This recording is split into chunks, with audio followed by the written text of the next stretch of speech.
Pour la norme, c'est encore plus facile. Bienvenue à la leçon de vie numéro 3. La norme d'un vecteur n'est rien d'autre que la grandeur ou la longueur du vecteur.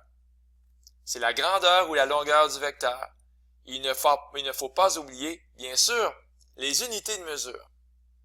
Alors ici, on a un vecteur AB, le point de départ, le début de la flèche, moins 1, 4. Le point d'arrivée, 4, 2. Les composantes du vecteur. Horizontalement, on a eu un accroissement pour passer de moins 1 à 4, un accroissement de 5. Voilà, c'est écrit. La composante horizontale, c'est 5. Et verticalement, on peut dire aussi un accroissement de moins 2. Ça se dit, même si ça sonne un peu étrange. Pour passer de 4 à 2, c'est un accroissement de moins 2. Alors, évidemment, Pythagore est à l'honneur. C'est même écrit ici, Pythagore. Lorsqu'on a un triangle rectangle, qu'est-ce qu'on a appris? Bien, on a appris tout simplement qu'il suffit de prendre la mesure qui est ici, de la mettre au carré. Même chose ici, on met au carré, on additionne et on fait la racine.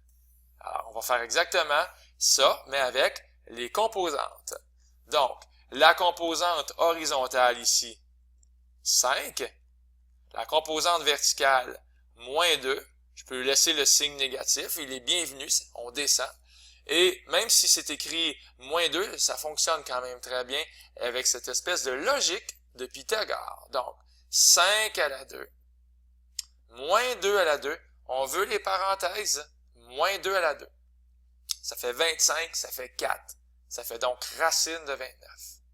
Alors, je proclame officiellement que la norme, et regardez comment je l'écris, la norme, on veut des barres verticales, 2 barres verticales. La norme du vecteur AB, la flèche, et encore une fois, 2 barres verticales, est égale à racine de 29. Alors, voilà tout simplement, c'est pas plus compliqué que ça, la leçon de vie numéro 3. J'insiste sur l'écriture, la norme du vecteur AB. Ben, c'est comme ça que ça s'écrit. C'est la norme du vecteur AB avec les barres verticales. On peut aussi écrire que la norme, puis là j'ai écrit 5,-2. Alors j'identifie le vecteur avec ses composantes. Donc 5 et moins 2, c'est les composantes. Je peux tout simplement écrire ça comme ça. La norme de 5 moins 2 égale racine de 29.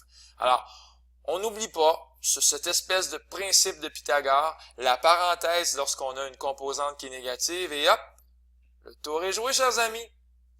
Et je vous attends pour une leçon beaucoup plus difficile, bientôt avec la leçon de vie numéro 4. C'était Luc Allard pour vous servir, pour le Collège Sainte-Anne qui vous dit au revoir.